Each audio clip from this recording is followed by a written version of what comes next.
Bonjour tout le monde et bienvenue dans cette nouvelle analyse. Aujourd'hui, on s'attaque à un sujet littéralement fascinant. On va plonger tête la première dans la recherche magistrale de Charles Duhigg. C'est une véritable enquête d'investigation sur la neurologie cachée de notre quotidien. L'idée, c'est de comprendre ces mécanismes invisibles qui dictent nos actions jour après jour. Et franchement, la façon dont notre cerveau fonctionne en coulisses, c'est à peine croyable. Mais d'abord, plantons le décor avec un chiffre assez fou. En 2006, une étude de l'Université de Duke a mis en lumière un truc incroyable. Près de la moitié des actions qu'on fait chaque jour, ce ne sont pas du tout des décisions conscientes. Rien du tout. En fait, plus de 40% de notre quotidien est contrôlé par une force totalement invisible. C'est le pilote automatique de notre cerveau, tout simplement. Alors comment ça marche exactement ce truc ? Allez, première partie, le pouvoir d'une habitude. Entrons dans le vif du sujet avec un premier mystère et pas des moindres, on va regarder de plus près le cas d'une certaine Lisa Allen. C'est une histoire vraie, un cas d'étude qui semblait au départ honnêtement impossible à résoudre et qui a complètement captivé les neurologues de l'époque. Pour remettre dans le contexte, à 34 ans, la vie de Lisa, c'était un désastre absolu. Elle avait commencé à fumer et à boire super jeune, vers 16 ans. Elle souffrait d'obésité, elle était harcelée par des agences de recouvrement pour un truc comme 10 000 $ de dette, et impossible pour elle de garder un emploi plus d'1 an. Bref, tout s'effondrait autour d'elle. Et pourtant, quelques années plus tard, face aux chercheurs, elle rayonnait littéralement de santé. Le point de bascule, un simple voyage touristique au Caire. Ce qui s'est passé suite à cette visite en Égypte est complètement dingue. Lisa s'est fixé un seul et unique objectif, y retourner 1 an plus tard pour survivre à un trek dans le désert. Sauf que pour y arriver, il fallait un sacrifice monumental. Il fallait absolument arrêter de fumer. Et cette décision toute bête a déclenché un effet domino hallucinant. Plus de cigarettes pendant 4 ans, 30 kilos en moins, un marathon au compteur, les dettes remboursées, l'achat d'une maison, la totale. Les scientifiques ont compris qu'en modifiant juste une habitude clé, le tabac pour ce trek, elle avait reprogrammé la neurologie de son cerveau tout entier. C'est fou, non ? Ce qui nous amène à la deuxième partie, le mystère de Jean. On va prendre une casquette d'enquêteur pour voir comment tout ça s'ancre si profondément dans notre esprit. Et pour ça, penchons-nous sur une énigme médicale troublante, celle d'un homme qu'on appellera Eugene Pauly. Sa mémoire à lui a été totalement effacée suite à une encéphalite virale foudroyante. En gros, le virus a complètement ravagé son lobe temporal médian. C'est la zone du cerveau qui gère les souvenirs. Le résultat était à la fois tragique et complètement surréaliste. Eugene était coincé dans une boucle temporelle. Il se levait à 8 heures, se préparait du bacon, puis retournait se coucher. 30 minutes plus tard, la mémoire de ce qui venait de se passer ayant disparu, hop, il se levait à nouveau, refaisait du bacon, et ainsi de suite. Impossible pour lui de retenir une info nouvelle plus de 60 secondes. Mais là où l'histoire devient fascinante, c'est que quand on lui demandait où était la cuisine, ou de dessiner un plan de sa propre maison, il répondait invariablement un truc du genre « je ne sais pas trop, juste ». Il en était consciemment incapable.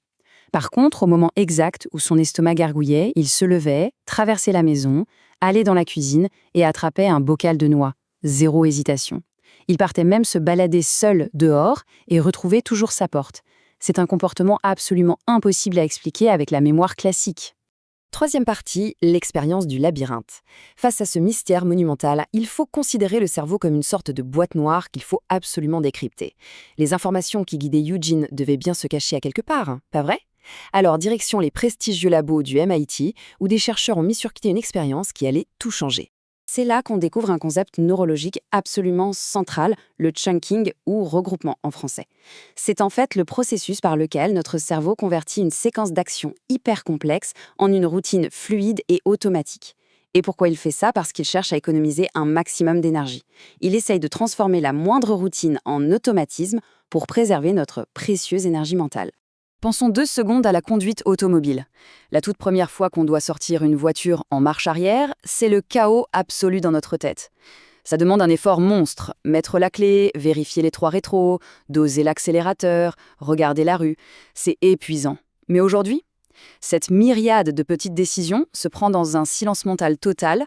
On fait ce balai super complexe tout en réfléchissant au menu du soir ou en écoutant la radio. Ça, c'est le miracle du chunking en action. Alors, ce qui est vraiment intéressant à observer, c'est comment cette automatisation se crée sous nos yeux. Les scientifiques du MIT ont placé des petits rats dans un labyrinthe en forme de T, avec un bout de chocolat caché au fond. L'idée de génie, ça a été de surveiller la zone la plus ancienne et la plus primitive du cerveau de ces rongeurs, les ganglions de la base. C'est un petit amas de cellules, gros comme une balle de golf, situé tout près du tronc cérébral. Et la différence d'évolution est flagrante. Au début, on a un rat qui découvre son environnement. Son cerveau tourne à plein régime, c'est un vrai feu d'artifice neuronal. Il analyse les odeurs, gratte les murs, cherche partout. Mais regardons l'activité après une semaine d'entraînement. Le parcours est devenu une habitude pure et dure. Le cerveau est remarquablement silencieux au milieu de l'action. L'animal fonce vers le chocolat par pur automatisme. L'activité cérébrale ne s'excite qu'à 2 moments super précis, au tout début pour lancer le mouvement et à la toute fin quand il trouve la récompense.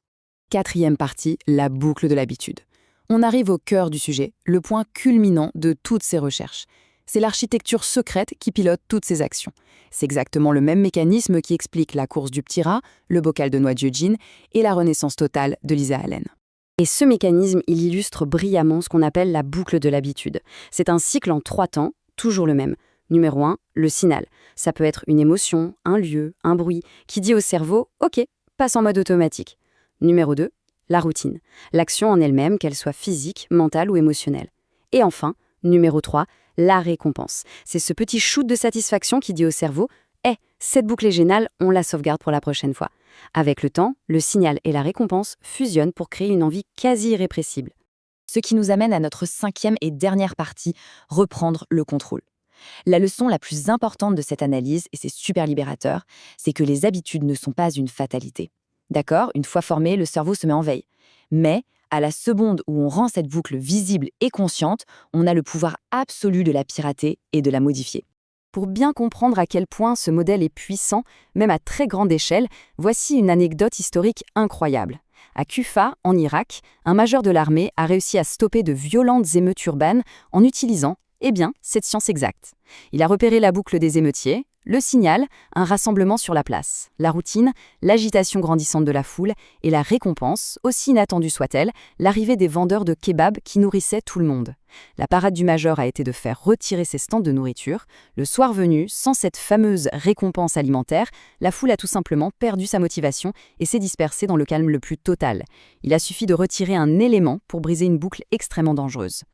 Au final, notre existence entière est un immense réseau de ces boucles invisibles conçues pour nous faire avancer sans réfléchir, ce qui nous laisse avec une réflexion assez provocatrice pour clore cette exploration. Si l'on observe attentivement notre propre journée d'aujourd'hui, quel petit signal ou quelle subtile récompense se cache derrière nos routines les plus banales ?